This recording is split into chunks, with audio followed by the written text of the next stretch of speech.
Oi gente, tudo bem? Hoje eu trouxe para vocês a resposta do vídeo que eu fiz há algumas semanas atrás, pedindo para que vocês me fizessem perguntas, curiosidades que vocês têm sobre mim, sobre meu dia a dia, sobre minha personalidade, etc. Então eu vi que algumas pessoas aqui realmente fizeram algumas perguntas, vou responder a maior parte delas, quero tentar responder todas. Se eu não conseguir responder todas, vocês podem deixar mais perguntas nos comentários deste vídeo que a gente pode fazer um novo, tá bem? Então, vamos começar. A primeira pergunta que eu vou ler é do Fábio Kaji. Um beijo pra você, Fábio. E ele perguntou assim: qual a reação da sua família, pai, mãe, irmãos, quando você se abriu para contar que não era um menino e sim uma menina? E se foi ruim, quanto tempo levou para você ser aceita?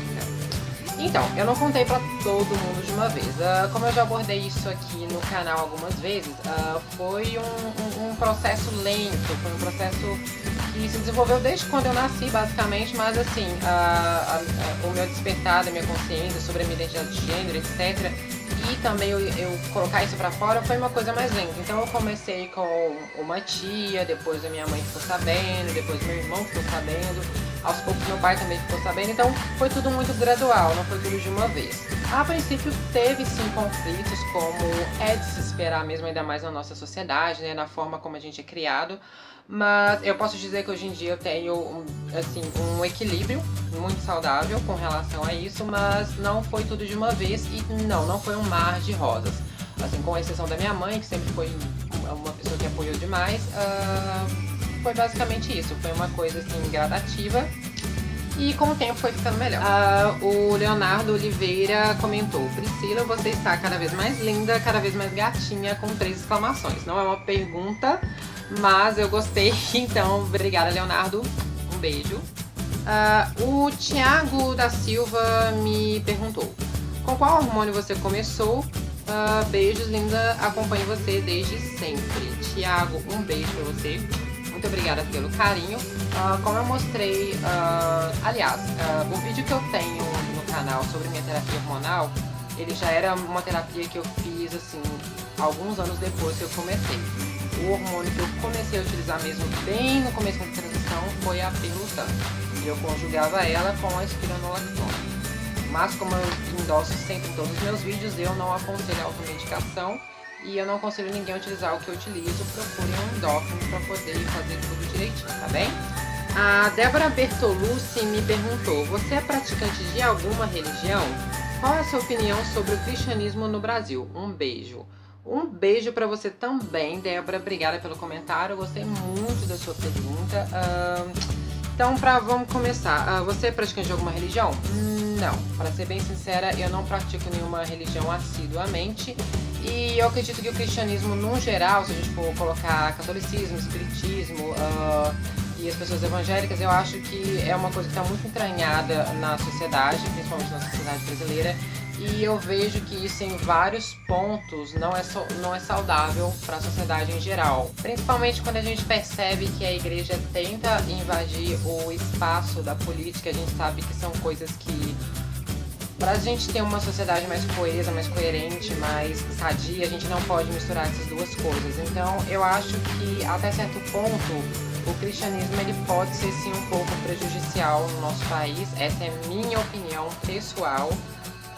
E não, eu não sou praticante de nenhuma religião em específico. A próxima pergunta é de Joseli Amber dos Santos. Um beijo, Joseli. E essa pessoa perguntou: oi Priscila, tudo bem? Espero que sim. Eu gostaria de saber como foi a sua aceitação no seu trabalho e como você e seus colegas de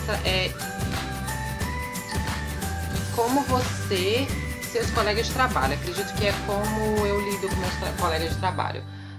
Então, tudo bem comigo, sim. Espero que esteja tudo bem com você. No meu trabalho, a aceitação foi sempre muito legal. Eu já entrei no meu trabalho após a transição.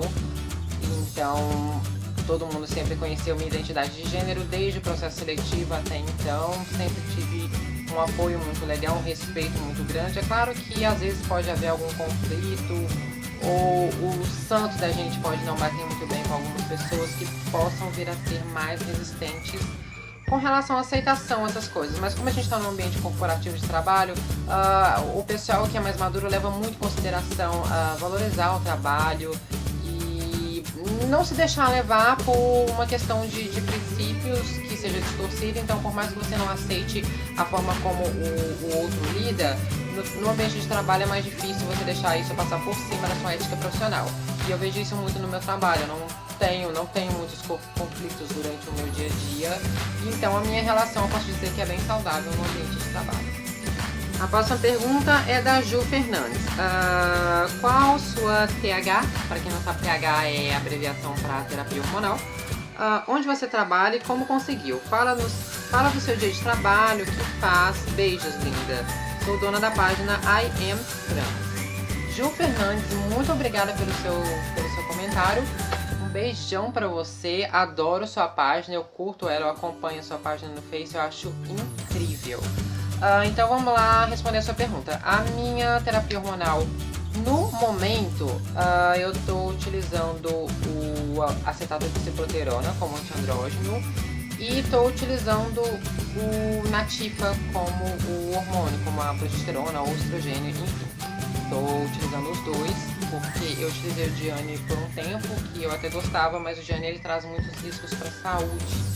Então eu achei melhor optar pelo Natifa, que ele não tem tanta potência e ele é um pouquinho mais caro, mas ele é mais saudável, vamos dizer assim. Ela está perguntando também sobre o meu trabalho, onde eu trabalho e como eu consegui, e para eu falar sobre o meu dia a dia. Eu trabalho numa empresa grande aqui em Belo Horizonte. As capitais geralmente têm essas empresas que terceirizam serviços para grandes marcas, seja de comunicação, telecomunicação, vendas, etc. Eu trabalho em uma delas. Foi um processo seletivo muito comum. Um amigo meu que trabalhava lá dentro me indicou e eu participei do processo assiduamente, mostrei que eu queria dar o meu melhor, que eu queria realmente integrar aquela empresa e crescer profissionalmente. E meu dia a dia ele é bem tranquilo. Eu tenho a minha rotina, eu tenho a minha porta de trabalho para fazer todos os dias, tenho meus amigos, meu círculo social lá dentro e é basicamente isso, é uma rotina bem legal. A última pergunta que eu tenho aqui é do Alexandre Ribeiro. Oi Pri, você já fez algum tipo de cirurgia? E o que acha da aceitação de mulheres trans no mercado de trabalho? Se mesmo com diploma de ensino superior é difícil arrumar emprego. E se tu trabalha? Um beijo pra você, Alexandre. Muito obrigada pela pergunta. Então, eu não fiz nenhum tipo de cirurgia estética até então. Eu não gosto muito de abordar esse tipo de assunto aqui no canal, porque ele meio que reforça o estigma das pessoas transgêneras serem associadas a cirurgias e ser uma coisa muito considerada muito comum para as pessoas estarem perguntando sobre cirurgia, sobre corpo, etc., sem conhecer a pessoa direito. Então eu não gosto muito de falar sobre isso, mas para responder a sua pergunta, não, eu não fiz nenhuma cirurgia até o momento. O que eu acho da aceitação de mulheres trans no mercado de trabalho? Se mesmo com diploma de ensino superior é difícil arrumar emprego. Tanto para as mulheres trans quanto para os homens trans. É difícil para ambos. Eu acho que o preconceito ainda está muito entranhado no meio corporativo. As pessoas se assustam com um simples nome social divergente de um nome de registro. E elas acabam criando neuras na cabeça, achando que contratar aquela pessoa vai trazer mais problema, e às vezes não vai ser exatamente o oposto. Às vezes aquela pessoa vai agregar muito mais à empresa do que prejudicar, na verdade. O empregador ele tá com medo de ter algum constrangimento ou algum empecilho, ele está colocando empecilho ali, mas ele pode estar perdendo um incrível profissional, porque principalmente para nós, não só as pessoas trans, mas as grandes minorias sociais que não têm oportunidade de trabalho, elas tendem naturalmente a valorizar uma oportunidade quando essa oportunidade bate na porta. Então, eu acho que acaba sendo pior para o empregador, porque ele vai perder um funcionário muito valioso. Então, realmente, eu acho muito complicado esse preconceito que ainda existe no âmbito corporativo, e isso tem que mudar o quanto antes. E finalizando a sua pergunta, sim, eu trabalho, como eu já respondi nas perguntas anteriores, eu trabalho numa empresa deste ramo corporativo de terceirização. Eu gosto muito do meu trabalho, gosto muito de estar lá e eu acredito que eu agrego bastante da forma como eu posso. Gente, então é isso, acabaram as perguntas. Eu espero que vocês tenham gostado desse vídeo tanto quanto eu gostei de responder essas perguntas. Eu quero fazer isso mais vezes, se vocês se sentirem abertos a perguntarem mais coisas, se tiverem mais dúvidas sobre mim, por favor, deixem aqui nos comentários deste vídeo. mais perguntas que eu vou ter o maior prazer de responder pra vocês, tá bem? Se vocês gostaram do vídeo, clique em gostei. Se você é novo aqui no canal, não deixe de se inscrever. A gente tem vídeo novo toda semana, tá bem? Não se esqueça também de me acompanhar nas minhas outras redes sociais, no Snapchat, no Instagram e na página oficial do Facebook. Um beijo e até a próxima. Tchau!